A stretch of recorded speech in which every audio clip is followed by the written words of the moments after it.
որ Ղարաբաղի անվտանգության խորհրդի նախկին քարտուղար, Ղարաբաղը բառից բուն իմաստով հանձնած ու Երևան փախած, այժմ ռուսաստանցի օլիգարխի ակտիվ աջակից Վիտալի Բալասանյանը այսօր գնացել է եկեղեցու բակ, իր աջակցությունն է հայտնել Կծիչ Ներսյանին եւ ոչ ավել ոչ պակաս ասել է, որ Հայաստանը պիտի լինի նոր խորհրդային միության մաս, ինչպես 100 տարի առաջ։ Դա այդ անկախություն, ինքնիշխանություն, անիմաստ բաներ են թարգեք։ Վիտալի Բալասյանը իհարկե գլուխը պատին է տվել եւ հարցը դա չի։ Նաեւ նրա նմանները ծոծրակները կտեսնեն, բայց Հայաստանի անկախության կորուստ նորից չեն տեսնի, մենք դա թույլ չենք տա։ Բայց ես ուզում եմ հասկանամ, էլի, ինչ մարդիկ եք դուք ընդհանրապես։ Դուք արյուն ուրացողներ եք։ Դուք ով եք ընդհանրապես, որ ազգային արժեքներից խոսեք։ Ուրեմն այսքան մարդ, այսքան տարիների ընթացքում արյուն ա թափել, մահացել ա, զոհվել ա, իրենց կյանքն են զոհաբերել հարյուրավոր, հազարավոր մարդիկ Հայաստանի անկախության համար, որ դուք գաք sense հեշտ ասեք Հայաստանը իր անկախությունից պիտի հրաժարվի, կամ է ռուսաստանցի օլիգարխը, որ եկել ասում էր Հայաստանում պետք է ռուսերենն ու անգլերենը պետական լեզու հայտարարեն։ Այսինքն մեր 1000-ամյա, 5000-ամյա լեզուն հետ պետք է ինչ-որ օտար ժողովուրդների լեզուները մեր պետական լեզուն հայտարարեն։ Այս ով եք դուք ընդհանրապես։ Հունիսի 7-ին Հայաստանի անկախության դեմ գործող բոլոր ուժերին պիտի ուղարկեն գրողի ծոցը կամ ցանկացած այլ ծոց իրենց նախընտրությամբ։ Շնորհավոր մարտի 7։ Լևոն Տեր-Պետրոսյանը հանդես է եկել հերթական մառազմով հայտարարելով, թե Փաշինյանի արևմտյան տերերը Սամվել Կարապետյանի հաղթանակը համարելու են Հայաստանում ռուսական ազդեցության վերահաստատումը, փորձելու են ամեն ինչ անել նրա նման զարգացումը խափանելու ուղղությամբ։ Լևոն Տեր-Պետրոսյանը չի հասկացել, որ Սամվել Կարապետյանը չի կարող լինել վարչապետի թեկնածու, առավել ևս հաղթել ընտրություններում եւ դառնալ վարչապետ, ավելին անգամ իր թիմը այդպիսի հնարավորություններ չունի եւ սրա մասին վկայում են վերջերս հրապարակված սոցհարցումները, որոնք արվել են միջազգային ամերիկյան կազմակերպության կողմից։ Իսկ ինչպիսին էր արձագանքը ընդդիմության այդ հարցումներին, սա վկայում է այն մասին, որ այդ հարցումները իրական են եւ արտացոլում են իրական պատկերը։ Մի խումբը ընդդիմության ամեն ինչ փորձում էր անել ցույց տալու համար, որ այս արդյունքները կեղծված են, որ կեղծ սոցհարցման տվյալներ են հրապարակվել եւ կրկին ասում էին, որ արևմտյան տերերը Փաշինյանի եկել են նրան օգնության եւ կեղծված արդյունքներ են հրապարակել, դե չեն կարող իրին ասել, որ իրին Փաշինյանինն է։ Գիտեն, որ արևմտյան հեղինակավոր ընկերությունն է, բայց այս դեպքում ասում են, որ արևմտյան տերերն են Փաշինյանի ու փորձում են այս կերպ նրան աջակցել։ Մյուս խումբը ընդդիմադիր փորձում էր ուրախանալ այս հրապարակված թվերից, նշելով, որ այո, այս հարցումները ճիշտ են եւ տեսեք, ահա անգամ միջազգային հարցումներով Փաշինյանը ունի ընդամենը 24, իսկ երբեմն նաեւ 29% վարկանիշ եւ չի կարող վերընտրվել։ Առաջին խումբը, որը փորձում է ժողովրդին հրամցնել, թե իբր այս հարցումները կեղծված են, լավ հասկանում է, որ այս 29%-ը, նշեմ, որ 24% են պատասխանել քաղաքացիները, բայց երկրորդ անգամ երբ պնդում են անում, ասում են առաջի կիրակի օրը եթե ընտրություններ լինեն, ում կքվեարկեք, այդ դեպքում արդեն 29% է ԿՊ-ի անունը տվել, 29%-ը հասկանում է, որ ընտրությունների արդյունք որպես եթե դիտարկենք, ավելի քան 58%-ը ինչու։ Որովհետև հարցումը կատարվել 800-ից ավել մարդկանց շրջանում եւ այդ 800-ից 29%-ը ասել է, որ եթե առաջիկա կիրակի օրը լինեն ընտրություններ, ապա կքվեարկի քաղաքացիական պայմանագիր կուսակցության օգտին։ Իսկ ինչ է դա նշանակում։ Դա նշանակում է, որ բոլոր ընտրելու իրավունք ունեցող բոլոր քաղաքացիների 29%-ն է այդպիսի պատասխան տվել։ Իսկ մենք գիտենք, որ 100% մասնակցություն որևէ դեմոկրատական երկրում հնարավոր չէ եւ Հայաստանում էլ երբեք չի եղել։ Իհարկե որոշ բացառություններ որոշ համայնքներում երբևէ եղել են 2018-ից առաջ, երբ գյուղ է եղել, որ 100% մասնակցություն ունեցել ու իշխող այն ժամանակվա իշխող ուժը 100% քվեստանցել, բայց չգնանք դեպի այդ կողմ, մնանք մեր թեմայի մեջ։ Գիտենք, որ 100% մասնակցություն հնարավոր չէ եւ Հայաստանում փորձը հաշվի առնելով 50-ից 60% լինում մասնակցության ցուցանիշի եւ եթե օրինակ 50% լինի, ապա այդ 29%-ը կվերածվի 58%-ի տակ չփոշիացված ձայներով, մաքուր 58%։ Եթե 60% լինի օրինակ մասնակցությունը, որը հնարավոր է, ապա մի քիչ քիչնի է քաղաքացիական պայմանագրի այդ ցուցանիշը, բայց նորից անգամ առանց փոշիացված ձայները վերաբաշխելու, անգամ այդ պարագայում քաղաքացիական պայմանագիրը կստանա համանդրական մեծամասնություն եւ սրա մասին է, որ գիտեն այդ պնդումներ անողները, որ պնդում են, որ այս հարցումները կեղծ են եւ ոչ թե ուրախանում են ԿՊ-ի 29% արդյունքից, չնայելով իհարկե իրենց արդյունքները, որը հայտարարված ցուցանիշներն անգամ որոշները չեն հաղթահարում անցողիկ շեմը։ Եվ այս պնդում անոնի, որ իբր կեղծ է, որ իբր Փաշինյանի արևմտամետ կամ արևմտյան տերերն են եկել օգնության այս կեղծված հարցումները հրապարակելով, այդպիսի դիրքորոշում եւ այդպիսի նարատիվ տանում է նաեւ Ռոբերտ Քոչարյանը, որը երեք ոդքասթ է արել իր թիմակից կանանց հետ եւ այնտեղ պնդում էր, որ ահա այդպիսի կեղծված սոցհարցումներ են հրապարակվում հաջակցություն Նիկոլ Փաշինյանի քանի որ անդրադարձանք Քոչարյանի ոդքասթին, նկատենք, որ այդ ոդքասթի ընթացքում ինքը անդրադարձավ նաև Trip-ին եւ եթե նախկինում ասում էր, որ ինքը առաջարկելու է Trip-ը ավելի ընդլայնել, ընդհարցակել, ապա երեք ուղիղ ասած կրկին, որ Trip-ը պետք է չեղարկել, որովհետև այն ռիսկեր է պարունակում Հայաստանի համար իբր եւ դեմ է Ռուսաստանի շահերին։ Իհարկե ինքը նորից վերահաստատեց այն պնդումը, որ ասում էր, որ պետք է Trip-ը ավելի ընդլայնել, ներգրավել այնպիսի կողմերի, որոնց Իրանը թշնամի չի համարում, իսկ Իրանը թշնամի չի համարում այս պարագայում եւ տարածաշրջանում շահեր ունի Ռուսաստանն է։ Եվ դրան գիտեք ինչ արձագանք եղավ Ագնեսա Խամոյանը բերանից փստացնելով երևի ճիշտ դիտարկում արեց, նշելով, որ բայց Ամերիկան չի համաձայնի այդ դեպքում։ Քոչյանը սա չլսելու տվեց, բայց Քոչյանը լավ գիտի, որ ներողություն Ամերիկան չի համաձայնելու եւ իր նպատակն հենց սա է, որպեսզի ինքը առաջարկություն անի, որ ինքը հետ չի կանգնում Trip-ի նախագծից, բայց ուղղակի ուզում է ավելի ընդլայնել, ավելի ներգրավել տարբեր կողմերի, որպեսզի Իրանը թշնամի չհամարի, բայց նա գիտի, որ Ամերիկան այդ տարբերակներին չի համաձայնելու, հենց նպատակն է դա է, որպեսզի Ամերիկան դուրս գա խաղից ու Trip-ը ուղղակի տապալվի, բայց ես մենք գիտենք, թե Ամերիկայի դուրս գալու դեպքում ինչ հետագա հնարավոր զարգացումներ կարող են տեղի ունենալ Հայաստանի հետ։ Իդեպ վերադառնալով սոցհարցումների արդյունքներին, սիրելի քաղաքացիներ, ինչպես նշեցի, ըստ սոցհարցումների քաղաքացիական պայմանագիր եւ Նիկոլ Փաշինյանը բացարձակ առավելություն ունեն ու ամենահավանականությամբ համանդրական մեծամասնություն կստանան ընտրություններին, բայց դա մի դեպքում, երբ դուք գնաք ընտրությունների, իսկ ընդդիմության միակ շանսը լինելու է այն եւ նրանք փորձելու են անպայման աշխատել այդ ուղղությամբ, որպեսզի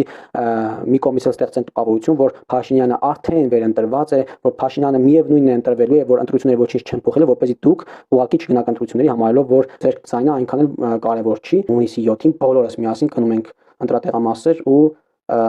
մեր ցայնով վերահաստատում։ Բարի երեկո, սիրելի հայրենակիցներ, ավարտեցինք այսօրվա ներկուսակցական քարոզարշավը, այցելեցինք Արագածոտնի եւ Շիրակի մարզեր, եղանք Աշտարակում, հետո գնացինք Թալին, հետո Մանալիկ, կանգար կատարեցինք Պեմզաշենում, հետո այցելեցինք Արթիկ եւ օրն ամփոփեցինք արդեն Գյումրիում եւ բոլոր վայրերում էլ հանդիպեցինք մեր սիրելի հայրենակիցների հետ։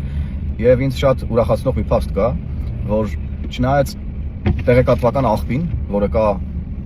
լրատվականների մեծամասնությունում, սոցհարթակներում, ամենատարբեր օգտատերերի էջերում, որոնց գլխավոր նպատակն է շեղել, մանիպուլացնել, խաբել մեր ժողովրդին, միևնույնն է մեր քաղաքացիները շատ լավ պատկերացնում են իրենց իրական դրությունը, թե արտաքին քաղաքականության դետալների հետ կապված, թե հատկապես ներքաղաքական իրավիճակի հետ կապված, հատկապես այն առումով, թե ինչ ուժեր կան այսօր Հայաստանի Հանրապետությունում, թե ընդդիմադիր ուժերի անվան տակ փողարկված մարդիկ իրականում ինչ նպատակներ են հետապնդում, ում են ծառայում, եւ մարդիկ շատ լավ հասկանում են, որ այս ուժերը չնայած ունեն տարբեր անուններ, միգուցե խոսում են լրիվ տարբեր բաների մասին, բայց միևնույնն է, նրանց նպատակը մեկն է՝ Հայաստանի Հանրապետության կառավարման ղեկը տանել Հայաստանի Հանրապետությունից դուրս, ինչպես 2018-ից առաջ էր, եւ սա ժողովուրդը շատ լավ տեսնում է, եւ ժողովուրդը շատ լավ տեսնում է նաեւ իր քվեի ուժը, որով նա կարողացել է կառուցել խաղաղություն, ժողովրդավարություն եւ վերջապես ունենալ ինքնիշխան հանրապետություն, որտեղ հայ ժողովուրդը վերջապես պատմական այս հանգրվանում ինքնատերը իր երկրի։ Սա հասկանում են մեր սիրելի հայրենակիցները եւ այս ձեռքբերումը որևէ մեկը այլևս չի կարող խլել մեր ժողովրդից։ Եվ մյուս ուրախացնող, ոգևորող եւ մոտիվացնող փաստը ինձ համար այն է, որ քաղաքացիական պայմանագիր կուսակցության թիմը մենք չենք փոխվել, սիրելի հայրենակիցներ։ Եվ ես ամեն անգամ մեր ժողովրդի հետ հանդիպելիս սա հասկանում եմ։ Այն առումով, որ մենք չենք կորցրել մեր օրգանական կապը ժողովրդի հետ։ Չենք կորցրել մեր ժողովրդի պուլսը զգալու ունակությունները, հատկապես վարչապետի գլխավորությամբ։ Եվ այս արհավիրքները, այս դժվարությունները, որ մենք իրար հետ անցել ենք վերջին տարիների ընթացքում, ոչ թե մեզ հեռացրել է իրարից, այլ ավելի է մոտեցրել մեզ իրար։ Եվ մենք հիմա էլ ավելի լավ ենք իրար հասկանում։ Եվ սա չափազանց կարևոր է։ Եվ սա է մեր ուժը, եւ սա է մեզ ամենաշատը մոտիվացնողը, որ ժողովուրդը հասկանում է մեզ եւ մենք էլ հասկանում ենք մեր ժողովրդին։ Եվ հենց այս ուժն է, որ ստեղծել է խաղաղություն, եւ հենց այս ուժն է, որ ստեղծել է ժողովրդավարություն, եւ հենց այս ուժն է, որ ստեղծում է բոլոր այն ծրագրերը, որոնք իրականացվում են այսօր Հայաստանի Հանրապետության համար։ Եվ այս ընթացքն այլևս անկասելի է, եւ ես վստահ եմ, որ հունիսի 7-ին մենք Հայաստանի Հանրապետության ժողովուրդը շատ հեռու է ուղարկելու բոլոր այն ուժերին, ովքեր ուզում են գողանալ մեր քաղաքացուց իր իշխանությունը։ Ես դրանում վստահ եմ, իսկ արդեն հունիսի 7-ից հետո Հայաստանի Հանրապետությունն էլ ավելի արագ տեմպերով է առաջ շարժվելու դեպի բարեկեցություն, անվտանգություն, խաղաղություն, զարգացում եւ ժողովրդավարություն։ Լավ եղեք, սիրելի հայրենակիցներ, բարի գիշեր բոլորիդ։ Բարև ձեզ։ Հյուսիսի կամոց փչված ընդդիմությունն ու նրա գերպանային լրատվամիջոցների հանրությանը հրամցվածը ապատեղեկատվություն չի։ Սա բացահայտ քաղաքական դիվերսիա է սեփական պետության դեմ, Հայաստանի Հանրապետության դեմ։ Աշխարհաքաղաքական բարդ լարվածության ֆոնին էժանագին մանիպուլյացիաները, թե իբր Թրամփի ուղու առկայությունը տարածաշրջանում կդրթեր Իրանին հարվածել մեր ենթակառուցվածքներին, իսկ Ադրբեջանին օկուպացնել Սյունիքը ոչ այլ ինչ է, քան տխմարություն ու դատարկաբանություն։ Դուք հին օլիգարխները դու Ռուսաստանից եկած նոր օլիգարխը այնքան եք կտրվել իրականությունից եւ մոլուցքով տարվել իշխանության հասնելու ձեր երազանքով, որ պատրաստ եք ժողովրդին մատնել համատարած խոճապի, հանուն ձեր նեղ անձնական ու խմբակային շահերի։ Ձեր ամբողջ գործունեությունը հիմնված է ենթադրությունների, ստի, մանիպուլյացիայի վրա։ Դուք փորձում եք կեղծ օրակարգով ստվերել այն հսկայական ձեռքբերումը, որը արձանագրվեց օգոստոսի 8-ին Վաշինգտոնում խաղաղության պայմանագրի նախաստորագրմամբ։ Ակնհայտ է, որ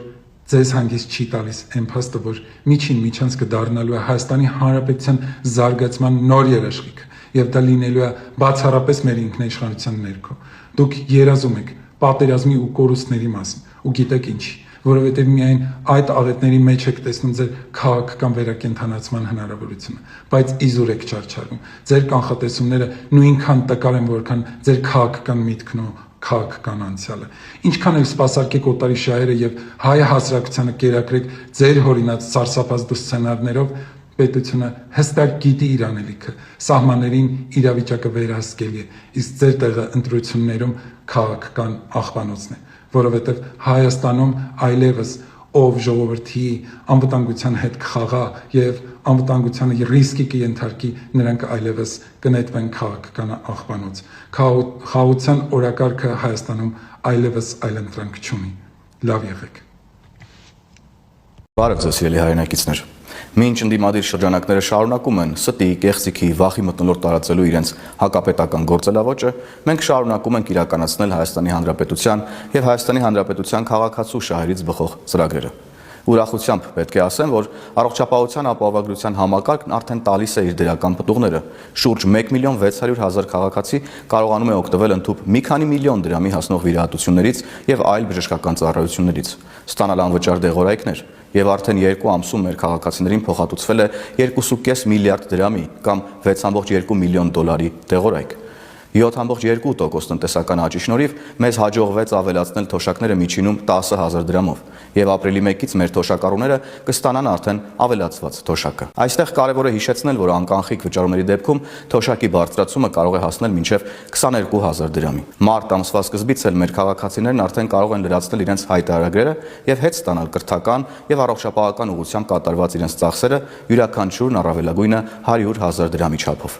Մենք նաև ուշադրությամբ հետևում ենք տարածաշրջանում տեղի ունեցող իրադարձություններին։ Տեղի են ունենում անվտանգության խորհրդի նիստեր, որտեղ վերլուծվում են ռիսկերը, հասցեակ գրվում խնդիրներն ու տրվում համապատասխան հանձնարարականները։ Մեր պետական մարմինները եւ մերձավոր արևելքի երկրների դեսպանություններն ու հյուպատոսությունները զբաղվում են Հայաստանի քաղաքացիների աջակցությամբ, ձեռնարկվում են միջոցներ նրանց անվտանգ տեղափոխությունը դեպի Հայաստան կազմակերպելու ուղղությամբ։ Մեր շուրջ տեղի ունեցող զարգացումների համատեքստում մենք պետք է ավելի գնահատենք այն խաղաղությունը, որի վերաբերյալ պայմանագիրը նախաստորագրեցինք նախորդ տարվա օգոստոսի 8-ին, եւ տեղի ունեցող զարգացումները որևէ կերպ ռիսկի տակ չեն դնում խաղաղությունը եւ այն պայմանավորվածությունները, որոնք մենք ձեռք ենք բերել Ամերիկայի Միացյալ Նահանգների եւ Ադրբեջանի հետ։ Իսկ խաղաղությունը կդառնա անշրջելի հունիսի 7-ից հետո, երբ մենք վերջնականապես եւ շատ հեռու ուղարկենք ուժերին, որոնք բացահայտ կերպով փորձում են Հայաստանի կառավարումը տեղափոխել երկրից դուրս, ինչպես 2018 թվականից առաջ էր։ Եվ վստահաբար մենք ձեզ հետ միասին դա թույլ չենք տալու։ Խաղաղություն բոլորիդ եւ շնորհակալություն։